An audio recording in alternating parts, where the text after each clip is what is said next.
What's up, guys? Good to be back with another kind of video talking about selling Pokemon cards, how to sell Pokemon cards. So I am a complete amateur that started to really learn how to do this properly. I've been collecting for years now, but I've really never been about selling my collection. I'm really more a collector at heart than a seller or reseller, whatever you want to call it. But I've learned a thing or two, and those things I'm going to share with you guys. I would like to do a walkthrough video on how to do these steps specifically in eBay, but for now I'm just going to give you guys the basic rundown of what I've been doing and how it's been working for me. So first thing I did was I didn't have a printer, so I did buyer doesn't pay for shipping, right? That was the first thing I did when selling Pokemon cards.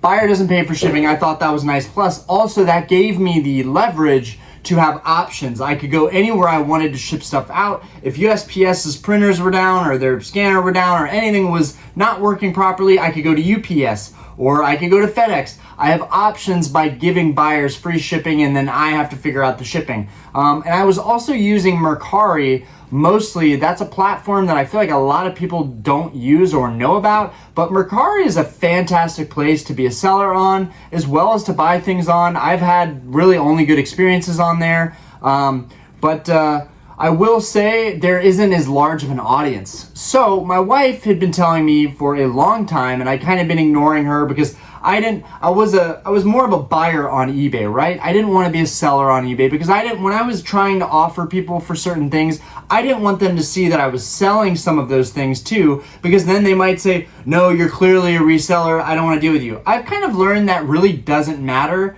Either way, even so, I use eBay now and I love it and I don't plan to stop.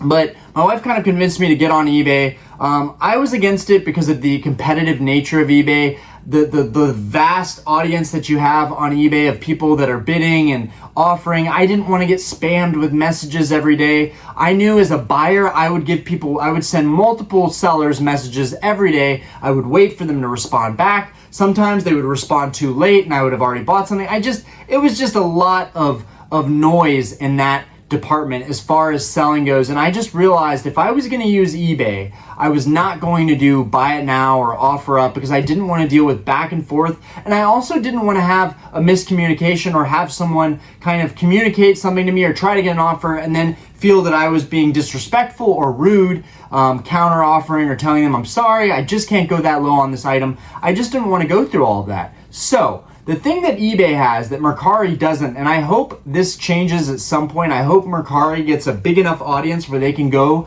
to the auction platform, to doing more auctions. Well, eBay has auctions. So I think auctions are absolutely fantastic because auctions really are interesting, right? A lot of people start their auctions at a certain price. They don't want to lose money on the item that they're trying to sell, right? My whole approach has been the complete opposite. I believe that if you're going to do auctions, you should just start them cheap. So I do free shipping on eBay. Buyer does not pay for shipping. That allows me the same leverage to figure out what I want to do as far as shipping it out. And mind you, in the past I didn't have a printer. Now I have a printer, and I'm going to go into that in a bit, but I didn't have a printer, so really it left me the ability to do things on my own time or figure them out on my own time. And honestly, I've been using the printer a lot. The printer in some cases does not save you time. Unless you have a label maker, it does not save you time really. I could go with a couple packages that are taped up with the names Sharpied on the packages, and I could just type in the information at the USPS kiosk and boom, prints me out a label that's sticky, no mess. I don't have to deal with cutting things out with scissors or doing any of that stuff, but I'm gonna get into that in a second. Anyways, eBay has auctions, right? So my method, the way that I sell Pokemon cards, the way that I sell Yu-Gi-Oh cards, the way that I will be selling anything now that I'm getting better at using eBay, I have 62 followers now in the eBay store, which should be linked in the description. We've got a lot of auctions going up, but I'll get into that. And I shipped out 10 things today, which was huge for me. I've never done anything like that, so that was really exciting. But the thing with eBay is it has these auctions, and basically with with buyer not paying for shipping and starting my auctions, it always gives you recommendations, right, for what you should start your auctions at. I firmly believe that if you start an auction at zero, if you start an auction at 0.001 cent, I started with 99-cent auctions, and that was great. But now I've learned, here is why starting the auctions as low as possible is the best thing you can do. One, you're the lowest thing when someone searches that criteria, you're the lowest thing that pops up. You're the first one that pops up. Even if you're 6 days out, you're the first one that pops up because you're the cheapest option, you got free shipping, you're very competitive. Now, so far, I lost money on a couple things. When I did my first video, I lost money on a couple things because I did not know how to use the printer. I did not know how to do envelope shipping, and that's something that I'm going to talk about in here. But the first thing was that the auctions should be priced low as possible. Even if I sold a card that was ridiculously valuable, like a trophy card, a grail card, if you will, I would still start it at 1 penny. And the reason for that is because as you get people that are potential buyers that might put in a bid on something, then that becomes on their bid list, right? And they can remove that. They can remove their bid list, but most of the time, in my experience as a collector, and I feel like I'm even better at this now because I've been a collector and a buyer. I've been on the buyer side for so long that now I kind of know what I would want to look for. Free shipping, lowest cost to enter. And that's basically what doing these 1 penny auctions does for me personally. It allows as many people to enter in as possible at an early time. So even if the cards aren't really worth that much, if you set a $10 starting bid and the cards are worth 15, you really are unlikely to get anybody to place that bid because what I've noticed in the eBay community is when a starting bid is even midway up to the true price, people usually just avoid it because there's no chance of getting a really good deal on that said item. Whereas if you started out at the lowest cost to enter possible, there's a chance, unlikely, but there's a chance that they get a good deal on this. Why do I say unlikely? It's possible that people sleep on auctions, but in my experience for the ones that I just sold, I got much higher prices than I had expected for any of the cards that I just sold. And all I did was give free shipping and start at the cheapest cost to enter, one penny starting bids. Now, let's get into the logistics, right, of shipping this stuff out, how much that's gonna cost you, what the time is involved. The reason I still kind of prefer slightly going to the USPS kiosk, and just not everybody's gonna have these, right? So this may not be applicable to everybody, but in my city, across town, there's a kiosk that I can type everything in and it looks very professional and it's a sticky label. I just slap it on there. Very, very easy. And honestly, unless there's something wrong with the machine, which is why I got a printer, because last time I went, there was something wrong and I ended up wasting an hour out of my day. But then today, I was wasting an hour at home working on my printer at home. So it's really relative. Now, it was an easy fix. I went on my PC, I searched printer scroller in my PC, and I said restart printer scroller, and everything was fine. But I spent an hour trying to figure out what was wrong with my printer, and that really gunked up my day, the same way it would if I just went to the USPS and typed that information in. On top of that, even though I got stuff to print out, I have to deal with replacing ink, paper, cutting it out, getting that right, buying the label online. I don't know, that stuff can be kind of stressful, and I think that's why a lot of people just aren't selling their stuff because they don't want to deal with the steps to go into that. And that, I was that guy. I know how that feels to go through those steps and just be like, this is too much. I don't want to deal with that. I'm not a tech savvy guy. I'm nervous about the stream that we're doing tomorrow night with Nostalgianomics just because I've never done a live stream that had multiple people in it. I'm even nervous about that. But anyways, moving forward, there are a couple schools of thought when it comes to eBay, and I really like eBay. I feel like eBay has the largest audience of any of these selling platforms. I've scribbled addresses out for the purpose of making this video. Where is my envelope? Okay, so you've got a couple schools of thought, right? And I'm gonna do some more explaining on this. You've got envelope shipping, which you can do for trading cards, and I think that's the cheapest way that you can possibly ship out your trading cards. Some people have said they've lost stuff. As a buyer, I have gotten every single envelope that was ever sent to me with a trading card that was under $20. That's the other catch. This only works for trading cards under $20. I have seen it glitch before where even sales that I had recently, even though I've only had like 40 sales recently and 30 that have been confirmed and gone through and gotten delivered, even for those, I have seen one time where the sale was worth more than $20 and it still gave me the option. It gives you these options, a drop down of options you can go for when you go to click order details and you want to look at your options for shipping stuff out. It gives you those options, and you know, the cheapest option is envelope shipping. And I thought, how is this gonna go? You know, I've never done this before. So there's two schools of thought. You can do a bubble mailer like this one, and this has the same envelope shipping. I'm gonna zoom in on that for you guys. You've got your, is that the ESU? Yeah, the tracking number,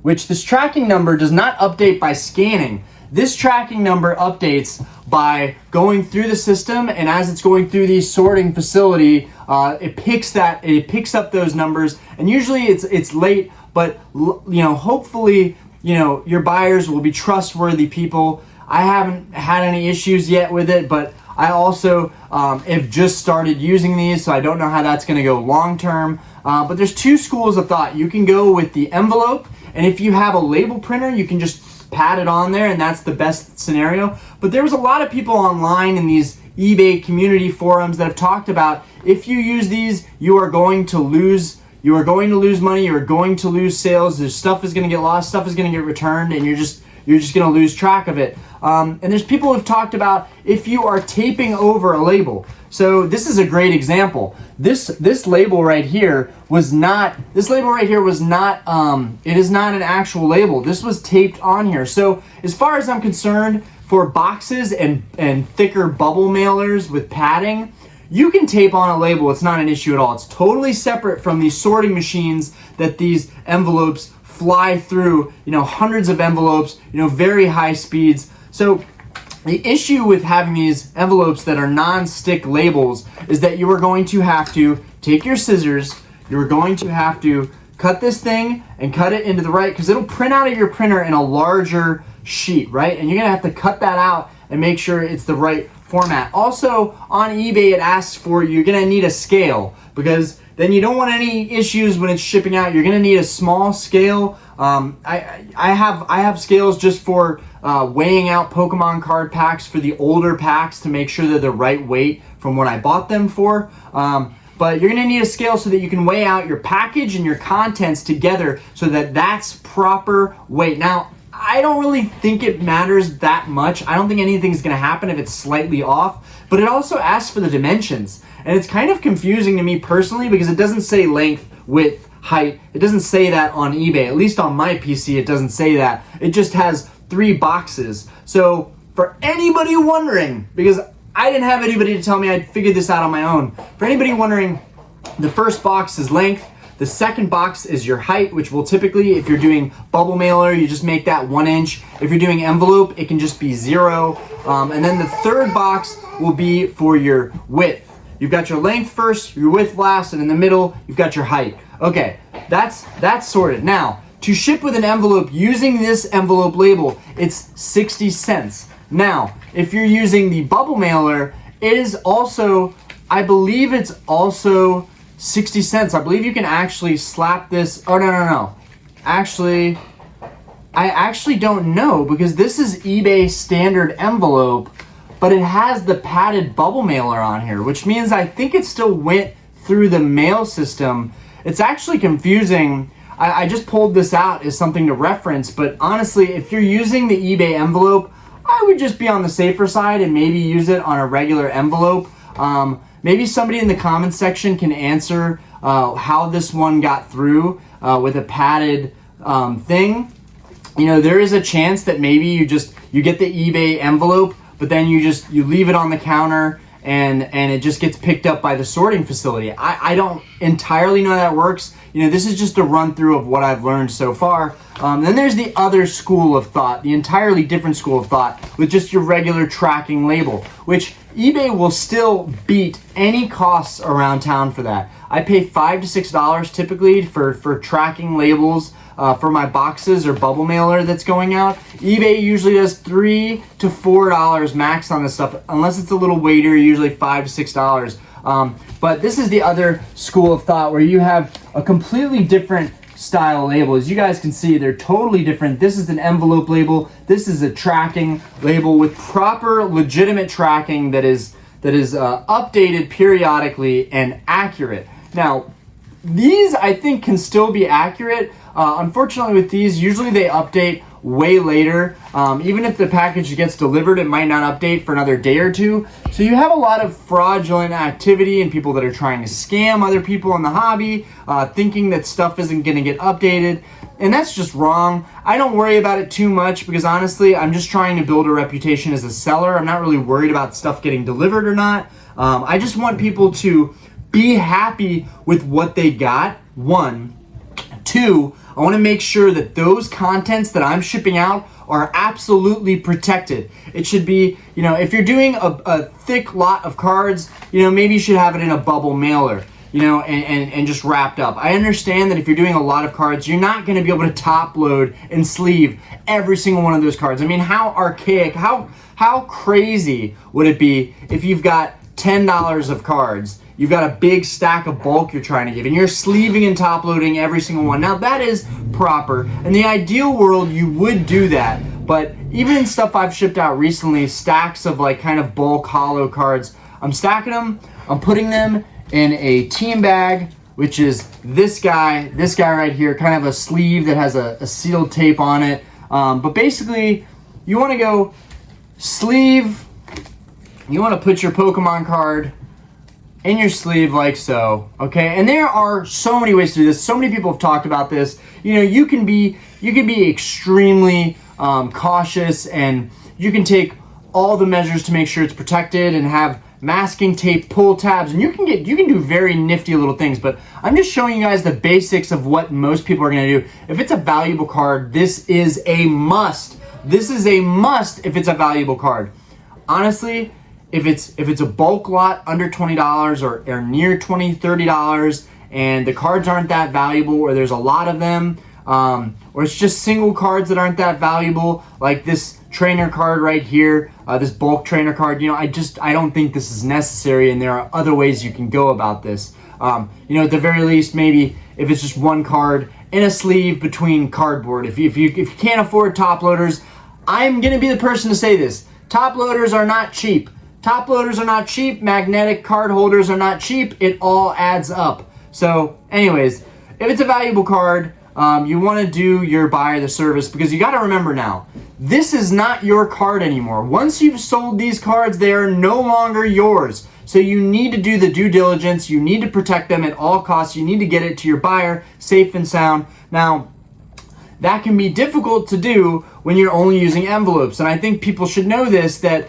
you're not trying to sell cards at a loss. So the reason that we're using these envelopes is to actually save a little bit of money. But there are still precautions you can take. There are still little methods and workarounds that you can take. One of the easiest things you can do, though, to ensure that card is protected is top load and sleeve that card. Maybe put a little piece of tape over it. I think I forgot with these last orders to put tape over the top loaded card. Hopefully it doesn't come out in the mail or move around too much. And then as an extra precaution, you take your team bag and you put that card in your team bag, which I also forgot to do, and I'm very sorry. I will try to remember to do that moving forward. I bought all these team bags actually for my slabs, to protect my slabs. I never really thought about making them weatherproof, but if you don't want to do tape, you could just do a team bag, and then your card's not falling out, it's not going anywhere, it has nowhere to go.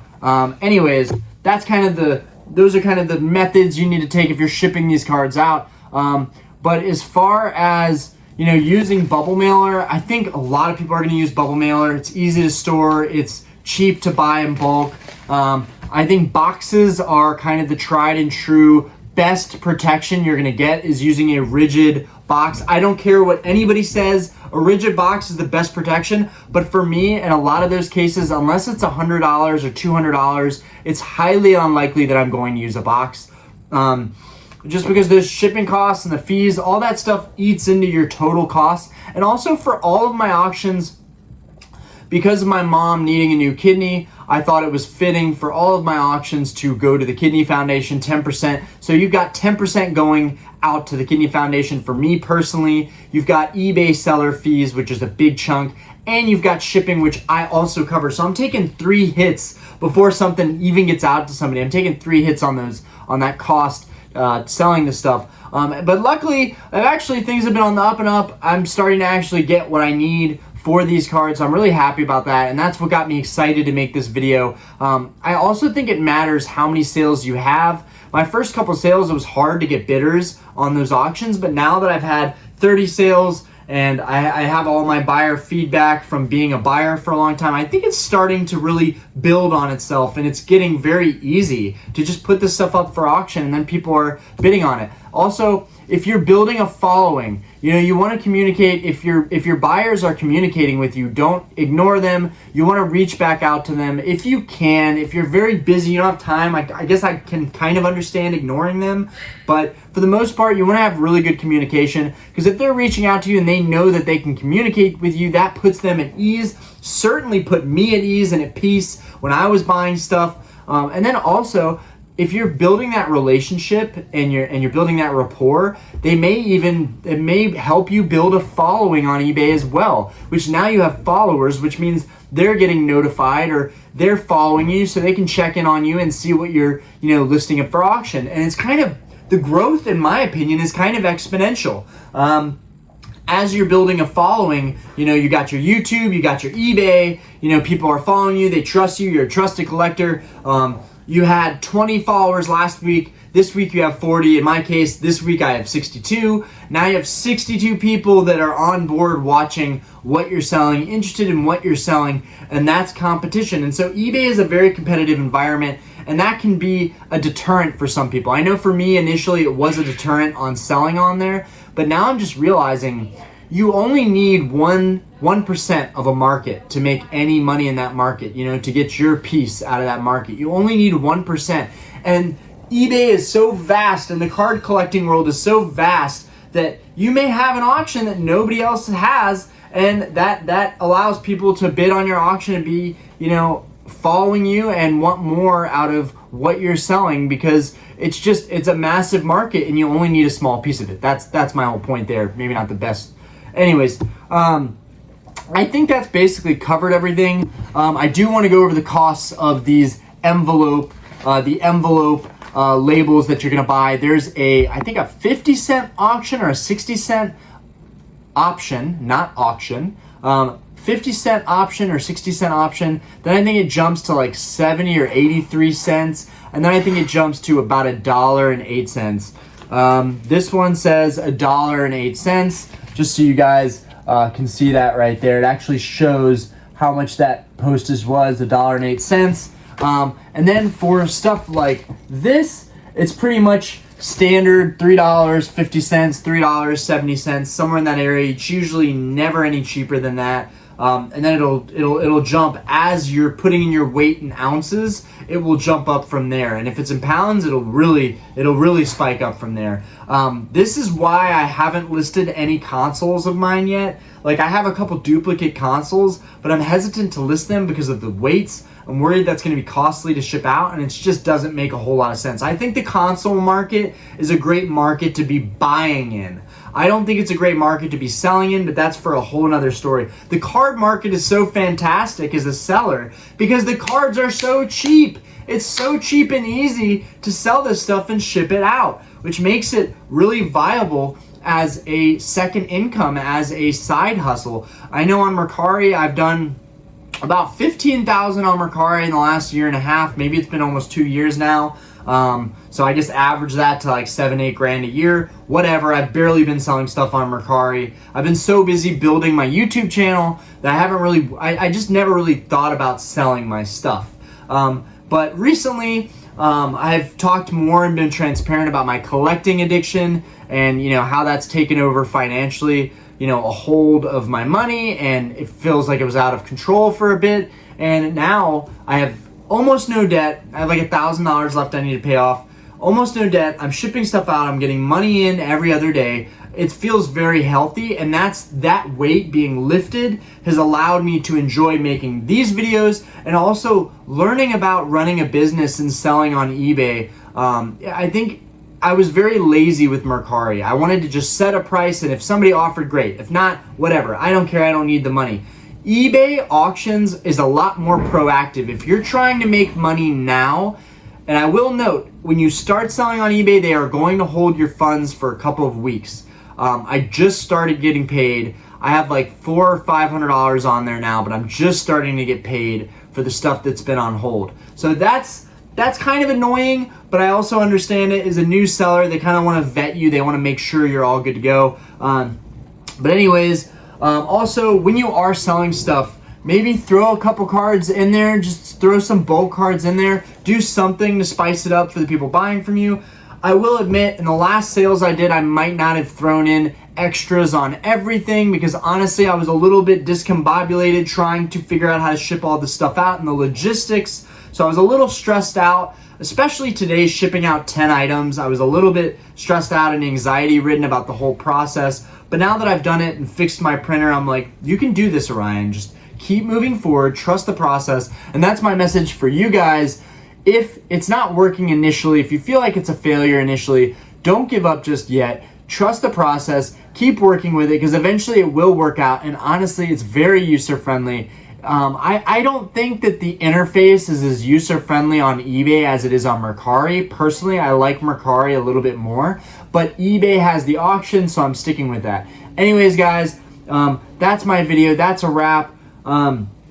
If you are buying anything from me, I am going to try and make sure I'm going to sign a card or do something nice for people supporting me. I appreciate you guys. 1, for supporting the channel. 2, for supporting, you know, the store, which also supports me financially, supports my family. But 3, I hope you guys enjoyed this video. I hope you got something informative out of it. I know I could have went a little bit more in depth, but I just wanted to do a video update on being a seller on eBay and what that is like, and hopefully you guys can appreciate the video and you got something out of it.